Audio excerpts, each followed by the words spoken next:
Good evening, everybody. Welcome to Pitch Points in collaboration with our friends across the world, from Ireland, True City fan, from Canada, our neighbors up front, we up north. We have Vader Games TV joining us live here just to chat this evening about the UEFA Champions League. And let me bring in Patrick. There he is. That's his ugly face right there. Just kidding. He's more handsome than I am, but it's good to see these guys here today. Vader, I missed your show because one, I couldn't, the link wasn't hyperlinked, and two, I had to go out shopping with my son. I promised him I was going to go out shopping with him, so I couldn't. Can you guys hear me clearly? Yeah, loud and clear. I'm just muted for now because there's a little background noise, but no worries on the link. I don't know why it's so faulty, but next time for sure. Okay. And then Patrick, how about you, brother? You just got home not too long ago? Yeah, I got home, then I jumped onto Better's stream. Okay. But right now, I just took a shower, then I'm coming back. After I'm done with this, I sleep at 6 a.m. I've got an appointment with a personal trainer. Yeah, we'll be quick. We'll be quick. Patrick is on a journey of fitness, so let's try to encourage Patrick to keep staying fit. He's drinking water, no more alcohol. He's watching his weights, watching all those things. I want to be like Patrick as well. One of the things you get from coaching when you coach is that you're always on the field. So that's helping me lose some weight and keep in shape at least, even though once in a while I spoil myself. But let's all encourage Patrick. He's on a journey to full fitness, physically, mentally, and emotionally. So let's all back Patrick on his journey. But before we start Champions League talk, Veta, I've been warning all of you people out there. I've been warning all of you that I told you there's only one team I fear in this whole of the Premier League. I've told you before, there's only one team I respect and I fear. I don't fear Arsenal. Do I respect them? They've done a good job. Okay. United, I don't fear them. Frankly, when it's a Manchester derby, I don't get scared. It's terrible. But when we play Liverpool, right, I'm anxious. I sweat. I lose some hair from my head. Right? And why do I do that? Because I know this team. I know this manager. I know what this team has caused us. You said you lose some what? I lose some hair. Go on. See, look. This man is trying to use you. Okay, go ahead. But Patrick, because I know this. We know this team. Data games. Yeah. We know you have a club. You can have a bad spell. But you don't get rid of the DNA that got you to 99 points. You don't get rid of the DNA that got you to 98 points and 92 points. It doesn't go away. Yeah. It's always there. And so the result from today didn't surprise me. Now, the scoreline surprised me, but it didn't surprise me. But here's what I'm learning. Arsenal have to go to Anfield. Let's be clear. Yeah. Right? Yeah. Arsenal have to go to Anfield, and Arsenal have to win at Anfield. They can't drop points. Because if City start picking up points and playing the way they can play, which they have done years before, and by the way, they have an easier schedule, right? They have to win. They can't drop points. Arsenal have to come to the Etihad. They have to win. They have to go to Newcastle, St. James. They have to go to Newcastle. They have to win. They have to go to the bridge. They have to win. So all of a sudden, people say 5 points, 5 points. Let me explain something to you, right? 5 points is only good if your run is easier, and if you don't have to go to Anfield, to go to Etihad, go to Newcastle. Because one draw, City win, is level on points. And guess what? The goal difference of City is ahead. So all of a sudden, you play against City, you have to come to the Etihad, and then you have to win. Because of the goal difference. So this 5 points that everybody's kind of freaking about. Guy, let's be clear. You have to go to Anfield and beat them. The game I scored early in the season against Liverpool, you would love Arsenal. Because that goal wasn't supposed to be a goal. The last goal that they scored, there was an infringement in the goal. It wasn't a goal. And they were not informed. This Liverpool that we saw today, that's the Liverpool that gives me sleepless nights. Mo Salah balling. Darwin Núñez killing it. Gakpo knowing what they're doing, and the midfield knew what they were, and Van Dijk played well today. Yeah, we all heard Patrick. United are back. It's a quadruple. Last week I couldn't sleep. They're telling me quadruple this, quadruple that. Every time best in sliced bread. He's a genius. He's better than Pep. Casemiro, best CDM in the whole world. Ten Hag is better than Pep the fraud. Then you go to Anfield and you get slapped. Not one, not two, not three, not 4 or 5, 7 goals. Faith, help me out. Unpack it. Unmanageable. When I looked at this game on the fixture list and I saw, okay, it's going to be a big game, obviously a huge rivalry. I'm like, okay, there's going to be some fireworks here. You look at United's form and them beating Barcelona. You look at how they've been doing, and you're like, okay, this going to be an interesting one. And then you look at the slapping that Liverpool had from Real Madrid in the Champions League, and you're like, ooh, they don't look that good though. What's going to happen with this matchup? Because again, it is a serious rivalry. Anything goes out the window. But here's the thing. When you try to prop someone up before they've actually gotten the accomplishments, before they've actually done the work, before they've actually proven themselves, you're going to get embarrassed. They were already saying Erik ten Hag is a genius. Look at the tactical brilliance that he does. Look how he's put Weghorst to play the 10 and how he's impacted the game that way. Look at him moving Luke Shaw to center back. And how that's made a difference. Look at what he's done throughout the season, kicking Cristiano Ronaldo out the door. All these false truths, and I call them false truths because Cristiano Ronaldo wanted to get himself out of there. Well, it had nothing to do with Erik ten Hag. And look at ten Hag with his style of play and what he's been able to do. He's not the genius. He's gotten the results, but they've been scraping at things. And fair enough. Rashford has been on fire, so I think he's bailed out in many times mistakes that Erik ten Hag's done. But to prop somebody up before they've even done it, to say that one's better than the other, to say that ten Hag's better than Arteta, to say that ten Hag's better than Pep. Oh, look at what Pep has done his first year. He didn't win a trophy. Ten Hag winning the Carabao Cup, and I don't disrespect the cup. You won the cup. But slow down before you say that this man's better than my manager. Slow down before you say that he's better than another manager. The man got embarrassed, and I got accused of this early when I said, you know what, the first 24, 25 games of what Erik ten Hag's doing is no different than what Ollie did. New manager bounce. First year to the season. Players, obviously, they're playing because they want to prove to the manager that they deserve to be on that pitch. Players have stepped up. I get it. But let's watch what happens over time.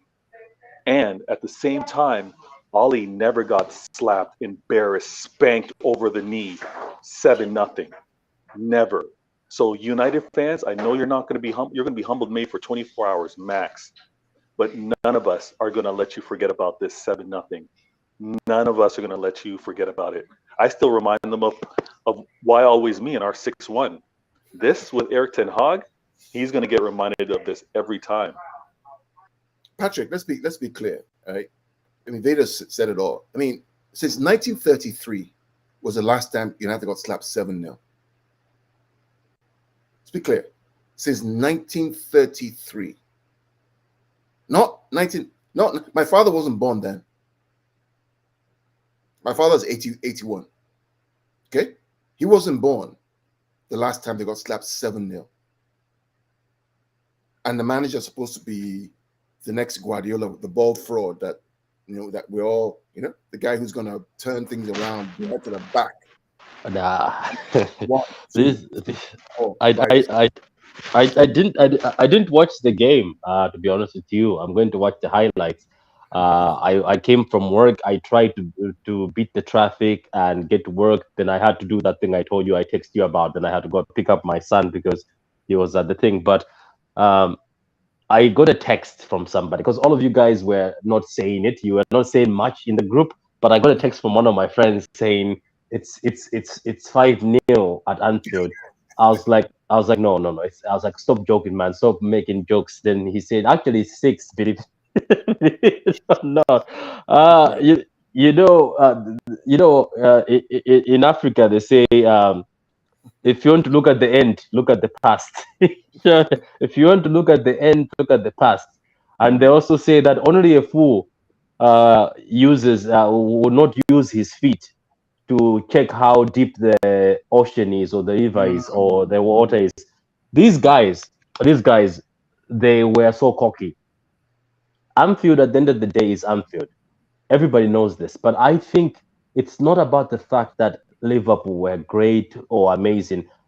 Carl, I think this team, United team, sat in that bus when going, or they sat during training and said, you know what, Rashford is in form, Bruno is in form, Casemiro is popping.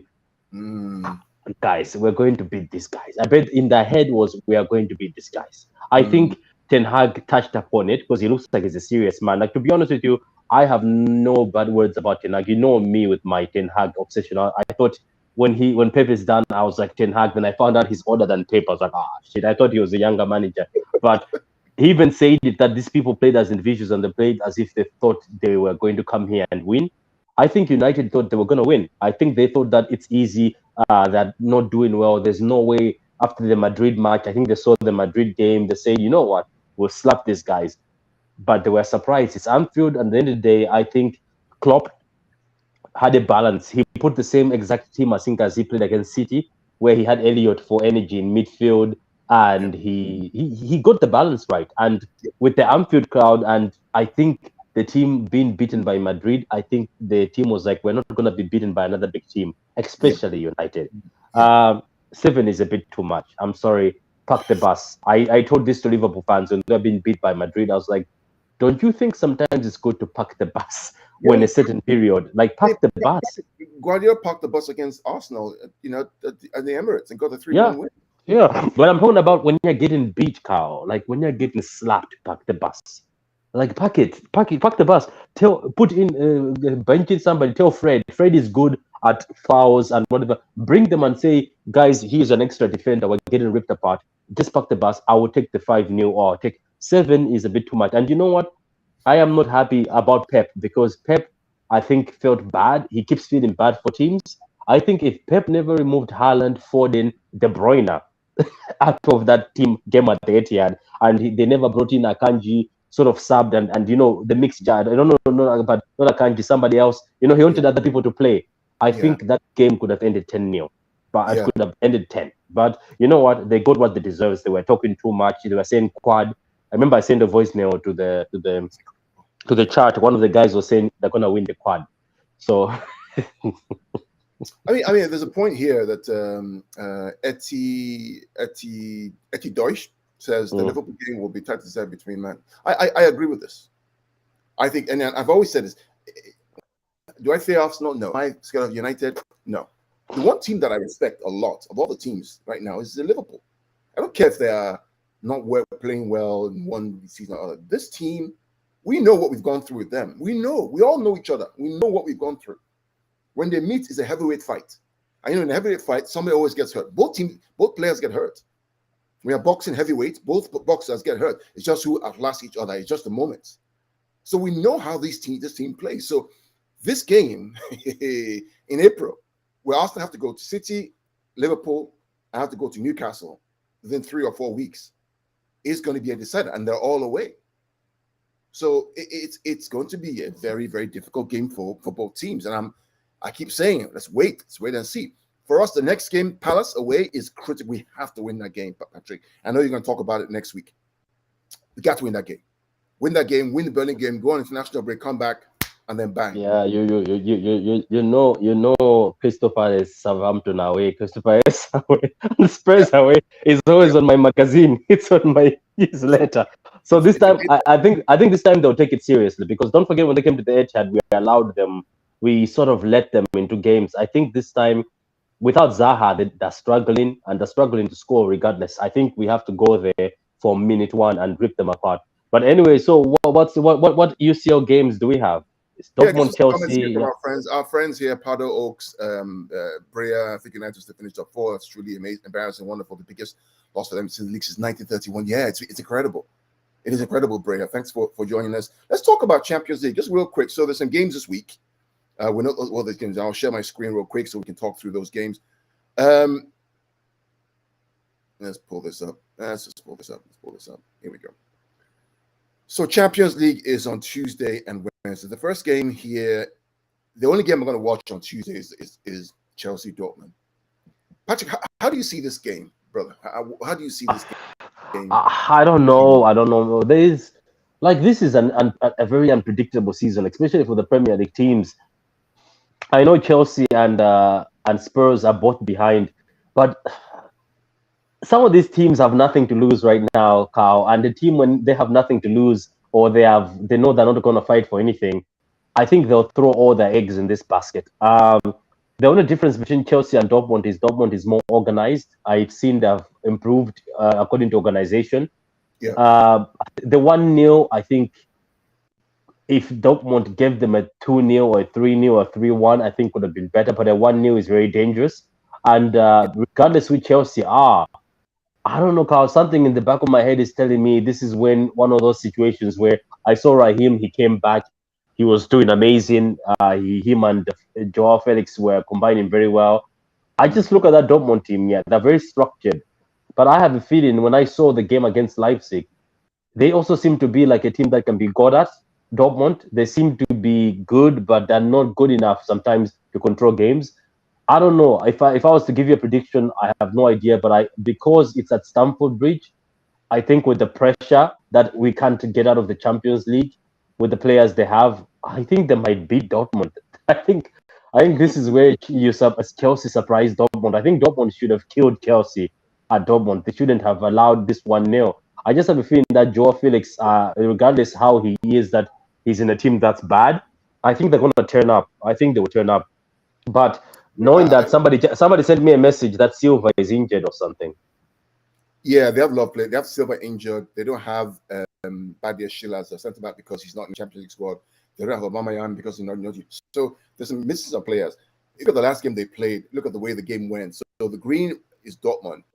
You can see that Dortmund had many more attacking shots all the way to maybe about halftime. Then Chelsea second half kind of took over. You can see that.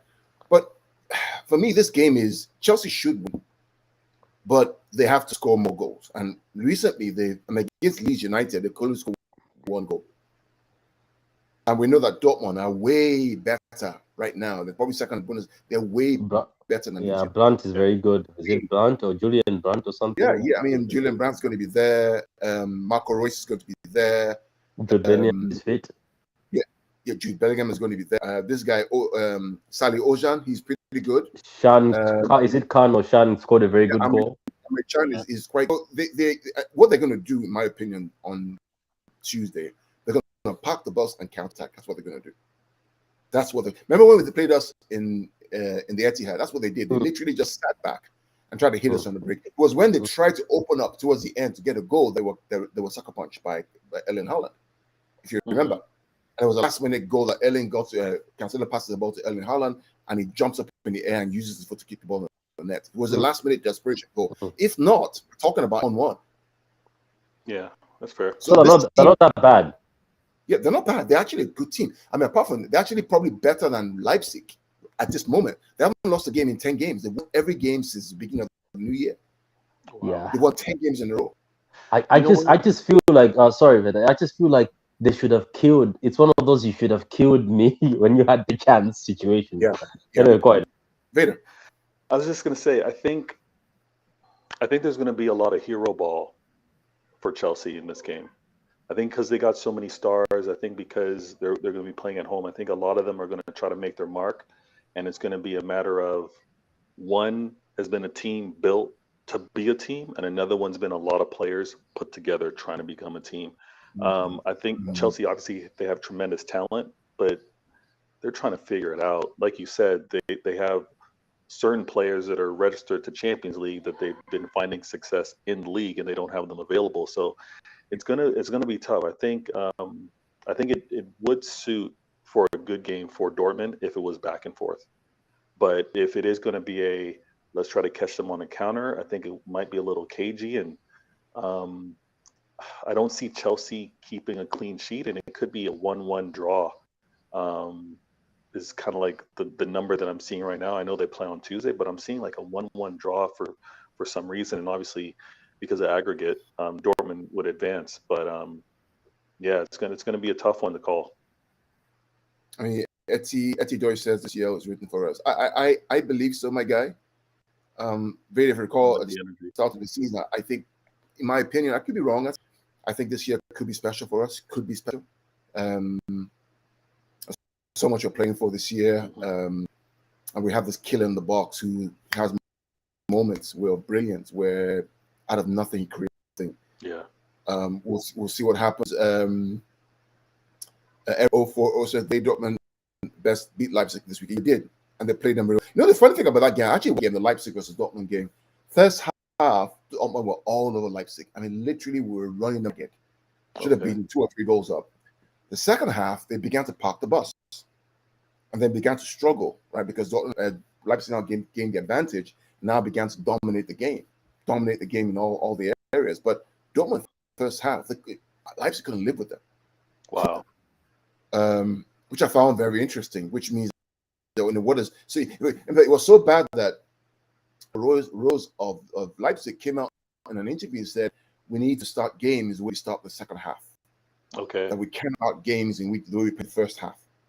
The very same way they played us in the first half in the Champions League last week is the way they played against Dortmund, and Dortmund literally went to shreds. Should have been 2 or 3 goals up. I mean, easy. Good to know. But they hung in there. So I'm wondering, played Leipzig like that. And Leipzig are a pretty good team. We saw how they played us, right? Good in transition, can break the lines, and they haven't lost a game all year. 10 games in a row, won, and they're second in the Bundesliga on goal difference, right? What will Chelsea be in for? The Dortmund is even better right now. Yeah, it's going to be very, very interesting because the pressure is going to be there for Chelsea. Let's be clear.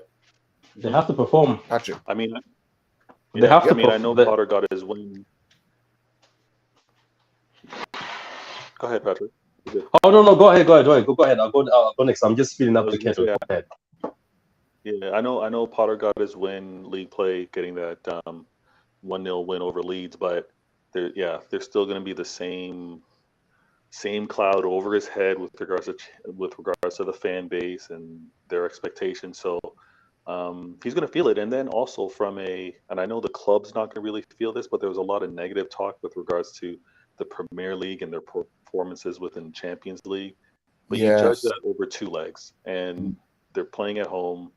I think it's going to be a better matchup, and they have the quality to do it. But it's like we could all have different predictions: a win, a draw, a loss. But they have the quality to be able to win this game. But I'm going to be watching, because either team coming out of this group, not to be arrogant here, but they're not the fearful ones with regards to to need to really pay attention to. I respect everyone in the Champions League, but these 2 clubs aren't the dangerous ones. We've already played Dortmund, and we've obviously already played Chelsea in the league.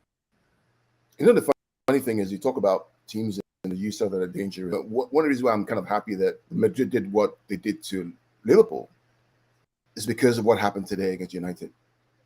Right? Think about this. Imagine a quarterfinal Champions League game at Anfield, European nights. You have to go there and get a win. So if Madrid can hold on, I think Madrid an easier game than it is to play Liverpool in the UCL in particular. Even though Madrid are champion, I think that we would fancy our chances more against Madrid than we would against Liverpool. Yeah, I know what you mean. It's a weird comfort with regards to either team. Yeah. Especially with Erling Haaland playing, it's weird. Which is why today from Liverpool, I keep saying it. This big title race is going to have lots of twists and turns, and Guardiola knows it. Anytime it's going to be twisted, he knows what he's talking about. He knows about Anfield. He knows about Newcastle away. He's been there. He knows what he went through. It's not going to be easy. But let's talk about the other game. And I think, frankly, I'm not going to waste my time talking about that. I don't see how Club Brugge under Scotty Parker get through that tie. I think that's done. Benfica have 2-goal lead. That's done. We'll go there, guys, real quick. There's some massive games on Wednesday. I mean, Wednesday. I mean, for me, I'm going to figure out a way to go to work early, get up and be home to watch these games. I'm going to cancel meetings that I have for this time because you can catch this game. I mean, PSG, Bayern Munich. Bayern have a 1-goal advantage against PSG. Veta, Patrick, what do you think about this game? How do you see this game going, brother? I don't know, man. I just feel Neymar has already got himself injured since it's his sister's birthday, believe it or not. What another coincidence. Neymar is not going to be there, apparently. This team, guys, I could have loved this team in the Champions League again. This team is it's one of those situations where you have a dog and the dog looks scary, but once you go close to it, the dog starts licking your hand. You're like, ah, this is. I thought I bought a guard dog. You know what I mean? Because I think Messi and Mbappe are not like Messi, Mbappe, Neymar are not the thing that you say this is enough to carry you to a UCL or beat people in the UCL. Because what happens is when I've been watching the games, Kao and Veta, Messi and Neymar will do their magic, makes sense. But guess what? As soon as the other team just goes through them, which you can do, go through them, the front doesn't press you. So, for instance, let's say City is playing PSG. You know what you expect, Carl? You don't expect anybody to press you from the front. How Chelsea do, how United do to us, or Spurs. Basically, City can pass the ball from the back nicely and go through that midfield. All you have to do is if one of the defenders is having one of the best days that day, but they're poor, and I mean like they're very poor. The defense is poor. I don't know what video you're showing there, but I don't know. It's an advert. Yeah, yeah. It's an So, advert. they're very poor right now, and I don't think having Messi, Neymar, and Mbappe will be enough to beat Bayern. Even though Bayern's defense is also very suspect, but I think Bayern will have enough armor, and Bayern has got better structure to hold on than than this PSG team. The funny thing about this game, Beta, is the fact that when they played last year, I believe they played last year in the quarterfinals or the round of 16, where Bayern was knocked out. Very similar result happened, where they went to Munich. They got, I believe, a win or draw, one of the two, and it was 1-0 or 1-1 or something. But they came through the tie. They literally sat back and just basically just counter-attacked Bayern to death, and so many chances that they missed. Talk to me about Joao Cancelo. What's going on with him, Beta? Because it looks like all of a sudden he's not playing. He's out of favor. They're not playing him in either the league or even the Champions League. And what's going on with him, man? Any news? Well, I mean, the little bit of news that I'm able to get is just that he's not the preferred player. The manager is saying all the right things publicly. He's not throwing the player under the bus. He's under the bus. He's not saying that there's anything necessarily wrong with him. He's just saying that he doesn't match up from a tactical standpoint. And we can all read. Oh, and Veta, he said the other thing is your other man is more defensive. Yeah, that's where I was going to go. So we can read between the lines and essentially know that he's not better. He's not good enough to be on the pitch. He's not good enough to be there instead of the next man. And that's one of those things where it's like you've made your bed, or should I say you peed your bed. Now you have to sleep in it.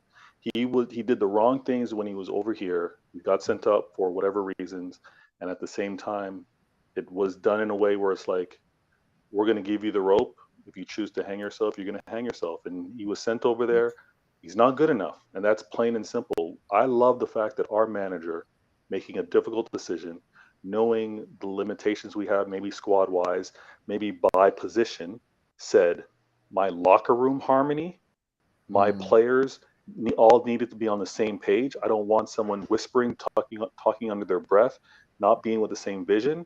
I'd rather you out of here than here as an extra body for me to use. So see ya. And what's happened with regards to our team since? What's happened with regards to our fan base? We're not now questioning where's Cancelo. He's gone. We know why he's gone, and we've moved on. I think it's excellent people management or player management, and Pep doesn't get enough credit for that. Okay, Rich, I know you have to pretty soon, but I completely agree with you. It's just curious as to what happened and that what lessons can we learn in this, right? About, okay, do you fight for your spot in a team that knows you, that has won with you, that trusts you, that know and carry through the difficulty, as opposed to just kind of jumping ship and saying, I quit, I'm moving on to something else. It's a lesson for all of us out there. Sometimes just fight through the issue, fight through the pain, fight through the bad, fight through the wall, and then the other side, you have somebody else help you out. But Veda, thanks for joining us. I know you have to go prepare dinner. I have to do that as well. But Patrick, the last game so what do you think? You think Bayern Munich, Patrick, going to go through? Yeah, I think so, man. Like, to be honest, I'm right here. To be honest with you, Carl, if PSG find a way to beat Munich, I think it's just a matter of Munich making mistakes, but Munich are very organized more than PSG, and I think Munich will get through this because I've been watching PSG games, trying to see who is a threat in the Champions League. I've been watching Bayern too. Carl, this season, the team that's going to win this, it's not even about you being the best like Napoli. It's just about desire. Because every team in this Champions League has got players that can stand up and tell each other that I want that Champions League. Do you want it? Yeah, Even Chelsea yeah, can stand up. Enzo Fernandez can say, "Man, I won the World Cup." Felix, come yeah. on, Felix, we have to prove ourselves. That's why. But looking at PSG, they're lost. That's the difference between PSG and other teams. They're lost because that team, not even Mbappe, Neymar, and Messi can wake up and say we're going to destroy City or Bayern, we're going to destroy Madrid on their own. No, the whole team is going to have to be behind them, and I don't see that happening most of the times. So I think Bayern are going to win this. Bayern have already beaten PSG away. I think Bayern are going to finish them at home. Yeah. And that's a safe bet to think that Bayern are going to get through that. I mean, only thing is, like you said, if they make stupid mistakes, right, and they let Mbappe score one, and now they have to chase the game, all of a sudden, everything changes completely. And then the pendulum swings towards PSG because of that counter pressing. But at the same time, too, to your point, I mean, Bayern Munich have to, I mean, PSG, their track record is not that good. The other game is your good friend and Spurs against AC Milan. I mean, this one, I don't care for Spurs. Everyone knows I don't respect them. I just don't like them. I just feel like they're constant underachievers. They sing a good song, but then they can't dance. They're just full of players who are just Avante is probably leaving in summer. I just don't. Do you know that what you call a pathetic team? I have seen pathetic teams in the world. Even when I played football, there's teams that are just pathetic. There are teams that they thrive on ruining something. Like, for instance, you know how they do the things they do to us, like once in a while, and they put a top class performance. This is what Tottenham is. They think that putting a top class performance against City, destroying City's dream or somebody's dream who's top notch is good enough. You know what I mean? For them, it's good enough. But if we were being real, Tottenham is supposed to be going toe to toe with AC Milan. You know what I mean? They're even supposed to be beating them.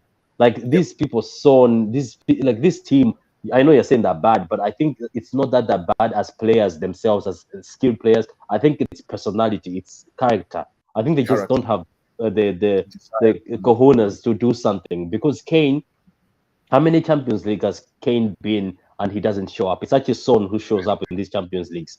And Richarlison, who, and you know what the funny thing is, Richarlison bought for 70 million has done nothing in this team. I mean, Richarlison scored in the group stages. That's what he did. But apart from the league, he's done nothing. Yeah, who I feel sorry for is Pedro Porro, because I was watching that game, the last game. It seems like he's a serious football player, and he's gone to the wrong place. Yeah, I'm going to watch all the games this week because I was at practice. I couldn't watch any of the games except for half of our own game. I'm looking out for Rafael Leao. I want to see what happens. I watched the last game where he played, Patrick, and I like that kid, man. I do like him a lot, man. He has the swag, the character, the acquire that, on the ball, he dribbles, he moves, he's confident. I like him. He would be a great addition for Patrick to watch him play. Can you remind me something? Is it Rafael Leao? We bought a kid from Portugal. Was it him years ago? There was a kid from Portugal we bought. Was it Rafael? Yeah, I'm gonna dig this back because he seems very funny. But the kid looked like him. Where did that kid go? There was some Portuguese kid. We bought him, and he was a prospect, and we sent him to. He was sent somewhere, and he was also a baller. I'm gonna dig in because this guy's face always comes up, and I was like, is this the kid? I was like, if this is the kid, I'll feel hurt. It's the kid we gave away, and this is him. But anyway, what did I say? This player is good, but I don't know. I don't know. I'm this year I'm so obsessed with that Mitoma guy. Do you see what he did last game? I'm gonna watch all the highlights again. He skinned your man, and your man brought him down in the box. Who is that? And he just stood up as if he doesn't care. He just stood up like it's nothing and walked on as the penalty was given. Yeah, but anyway, you know what? This game I expect AC Milan to win, but I just have a feeling that I don't know. Is it away at AC Milan or they're going to the Tottenham They're going to Spurs Tottenham. Stadium? They have a 1-goal lead going to Spurs. That's a difficult game, isn't it? It's a difficult Because game. They have a 1-goal lead. yeah, but Carl, you know these useless idiots. They enjoy such behavior. You know Tottenham enjoys. Carl, you know the history of Tottenham. They enjoy this behavior. They will do this, then go to the next round and get beaten 5-0. I don't want Tottenham in the next round. I don't want them to. I don't. I know what's going to happen. If they get picked by us, we will go back to the stadium and we will start our nonsense. But yeah. I don't want Liverpool. I don't want Tottenham in the next round. I leave Chelsea there. They're our friends. And I think what's your feeling? Do you seriously feel that? I think Milan going to get it. I think Milan will get a draw. I think Milan will get a draw. I think they'll get like a 1-1 or 2-2 draw, and they'll go through. Last season's AC Milan could have beaten these guys. They're actually better this year. They're actually better this year in the Champions League than they were last year. Well, because they were the qualified. Last year they were better in the league, isn't it? Were they better in the league? Yeah, last year they were better in the league. This year they're better in the Champions League. They actually qualified for their group through. So they were bad. They actually qualified. They did well in their group stage to get through. So they're not that bad in the Champions League. I think they're going to get through, Patrick. I do think through. I hope they do. I don't want to see Tottenham. I'm sorry, I don't. Then let's look at their group. They had they had Chelsea, Salzburg, and Dinamo Zagreb, and they played 6. They won 3, lost 2, and drew 1. I believe 2 they lost. They lost 2. I believe they lost to Chelsea. 2 that lost. Yeah, they lost it. And it was a close game. It wasn't that a game that we say okay they were very, very poor. Okay, let's see. Yeah. So I think it's gonna be a difficult game, and I think it's not going to be very easy. I think AC Milan are gonna have to be very good defensively. It also depends on Tottenham shows up. If they show up with a mentality, they'll lose. But I just think it's gonna be a very difficult game. I hope AC Milan beat them. I mean, this is all Tottenham and Chelsea have, right? After this, they have nothing. So it's going to be do or die. Literally, it's going to be do. This is what I'm saying. That's why they're dangerous. It's if I think this is okay. These 2 games for Tottenham and Chelsea, you see if the players believe in the manager for the future. Yes. Yeah. Absolutely, I completely agree. So who are you going for? Who are you going to go for? I don't know. It's very difficult, because Spurs, their fans will be there. I think this tie, AC Milan could have loved if the second tie was at their home, Yeah. You're right. I think I'll see a draw in this, but I wouldn't be surprised if Spurs beat AC Milan, and I know we're going to end up with them in the next round. I know the UCL will do that purposely. You know the funny thing, Patrick, this could be a 2 Spurs, and it'd be 2-2 in the aggregate. They go to penalties. Yeah, you might also say that, but don't forget, isn't the Spurs first keeper injured? First choice keeper. Yes. So Lloris. Yeah, they've got that 70-year-old man on the go. Yeah. I'm going Milan qualify. I think Milan qualify. I think Milan qualify. I have a funny feeling, Patrick, that Peter. Yeah, you might. I don't know. Like that's the thing. You know what's difficult about talking about the Champions League? It's very unpredictable. I'm telling you, the teams are even Club Brugge. Every team this season in the Champions League is just unpredictable. They have performed excellently sometimes poorly. That's why this season it's very difficult to tell who's going to win it. I know people are trying to put it on Madrid, but I have a feeling you can find Madrid will meet a very useless team and the team will rip them apart. Everything is just unpredictable. The only team that's very predictable, or a team that people are putting their $100 on, is obviously Napoli. You know what I mean? Like Napoli are performing the same way they're performing both sides. But you know what? These other teams are just unpredictable. I don't know what the next. Do you know Madrid? After doing all that, they're going now. The Madrid fans want Ancelotti out. Do you know that, right? It's not working out in the league. Yeah. I'm picking. I mean, I think Benfica go through. I think Dortmund go through. I think that on Wednesday, I think Paris go through. I think Milan go through. Yeah, those are good choices. I just feel so. I So could be wrong. wait. So who would you be more scared about? Letting Bayern stay in this league or letting PSG stay in this? I think that we can beat Bayern over two legs. I really do. I think we have the weapons to beat Bayern over two legs. I think we have the maturity over Nagelsmann to beat Bayern over two legs. Paris, But I think we can beat them too. hmm, The team that worry me the most, right? The two teams that worry me the most are Madrid and Liverpool. One of them is going to go out, probably Liverpool. Chelsea, do they worry me? Yeah, a little bit, but not that much. I think for me, it's Real Madrid and what's the name? Liverpool. One of why them's going why out why are you not afraid of Napoli in two legs? because I think we will know how to get at them. I think we will. I think we really will know how to navigate them and get at them. But That's just about let me ask you a question, right? Which is the more scary Napoli, this one or that other one we played? Because that other one we played was also fire. Remember the one I prefer the Sari, other one. under Sari. Yeah. I prefer the Sarri one. They had some incredible players. They played some incredible football.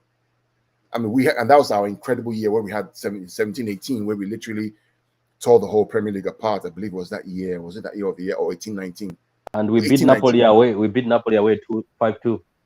Yeah, 5-2. And that game was fire, man. That game was just, but it's a different team right now. But I still think that we have enough to get over them on the two legs. I really do. I really do. I think we have the experience and the maturity to get over them over two legs. Do you know one person in our team who's going to have to pick up himself, especially with the Champions League coming? Is Kyle Walker. Walker, if you look at him properly, he hasn't been great, Kyle. I noticed a few things. He hasn't been great at all. He hasn't, like, that thing where, I don't know if it's age, the thing where he relies on his pace. He used to like letting you run and he runs after you. He's now, the wingers are leaving him. I noticed that in this few games. I mean, I think the thing about him, I think maybe he's pacing himself in preparation for the Champions League, because if he runs like we used to run, he may get a hamstring injury again. Then he's out for the next 6 weeks. We don't want that. We want him to. I mean, we want him to be available. If we play Madrid, we have to play Vinicius Junior. Remember when he played Vini Junior the last game, Champions League? Madrid couldn't get through him because he matched Vinicius Junior step for step. It was when he went off and we brought in Fernandinho or we brought in somebody else because he couldn't stick with it. That's when they now scored their goals. As long as he was on the field, Vini Jr. wasn't passing. As long as Walker's on the field, Mbappe is not getting by him because he knows how to play them. Walker's problem, Patrick, is not one of pace and power. It's using his brain to make the right pass and not taking stupid risks, like playing the ball in the middle of the field and then letting the opposition get the ball, which he always does. He gets the ball on the right side, will now play square, and all of a sudden, the opposition almost get the ball and they're in against Diaz. We've seen it twice now. Why are you doing that?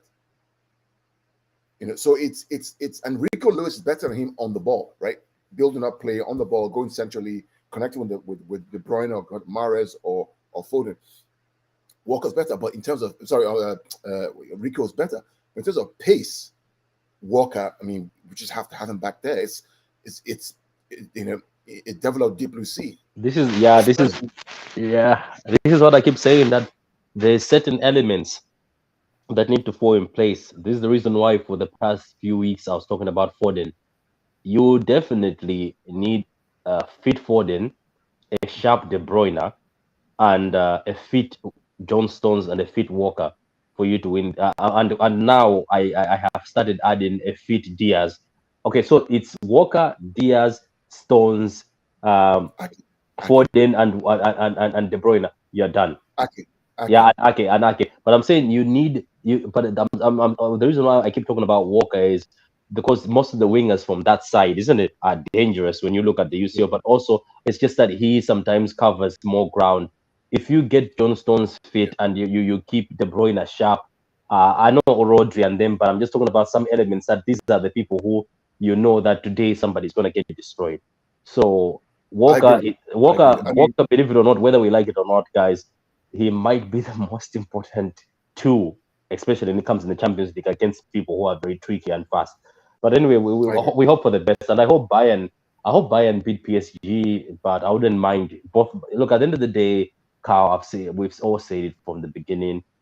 You can't win the Champions League without being the best. You're gonna have to face the best at a point in time. So there's no point running away. Yep, I agree with you, and Patrick, and that's why we love the game. That's why this competition, in my opinion, is the priority for us this season. I know I want to win Premier League because I want to put Arsenal fans back where they belong. Yeah, no offense to Arsenal fans, right? And I want to win the Premier League because it's 3 times in a row, according to what Martin said. But if you give me a choice today, one of the two, I'm taking the UCL. You know, and I put it this way: if we win the Champions League, Arsenal is going to win the Premier League. That's fine. You know, I mean, seriously, because that's the one thing that's left for us to do. Right? I want to win the Premier League, but you know, UCL for me is going to be key. And then on Thursday, Patrick, Arsenal go to Sporting Lisbon. United go to Betis on Thursday. We have Palace on, I believe, on Saturday, and then Arsenal play Fulham on Sunday. I believe it's Fulham on Sunday. I believe is it away or is it home? I'm not sure. I think that's when you're gonna find out you're gonna find out what United and Arsenal are prioritizing. Yeah. Now it's gonna get hot now because now every 3 days Arsenal are going to be involved in a game away or home in the Europa League and the league, and then we play before then. So you play when you win the game. It's 2 points. They have pressure. They have to win the game, and that's how the cycle now starts. And they have Thursday as well. We're going to see on Thursday what the priority is going to be. It's going to be really interesting. We should watch what happens in that game for both Arsenal and both United as well. But anyway, guys, quick show. Let's talk about the UCL this week. We've had Beta on. We've had Patrick on. Again, follow Patrick on True City Fan. Get into 2K subscribers. Subscribe to the channel. Like our channel. It helps us with the algorithms. We don't do this because we make money. We do this because we love doing this and because we like you. I want to share our knowledge with you out there. Thank you for everyone for joining. Powder Oaks, thanks for joining. Eric040, thanks for joining. Etio Deutsch, thanks for joining. Bria, thanks for joining. Who else joined us? Ad Z744. Luca AFC, thanks for joining. Daniel, big up, thanks for joining. The Dug Out Football Channel, thank you for joining. Everybody out there, thanks for Badoy, Luca. Yeah. Yep. Thanks for joining us. Patrick, what's coming up this week? Anything coming up this week from you in terms of True City Fan? Nah, it's just the Crystal Palace game. I think we're gonna do that a preview. When is Leipzig? Is it after the international break? No. It's after Palace. Yeah. We might just do. I don't know. No. No, I don't know. We'll just be separate. I was about to say double show. I don't think it's best. I think we just separate them. Yeah, those are the 2 shows. Yeah. What I'm going to do is I'm going to talk to all of you and see when you're free. Then I'll sort of start scheduling them in advance these days. Okay, cool. So everybody, look out for the show on Palace away, a must-win game for us. Is it on Saturday? Look out for the RB Leipzig. I believe it's Saturday. I'll check. It's Saturday. Yeah. And then look out for the RB Leipzig preview probably the week after with Patrick, myself, and all our friends. Till then, take care. God bless.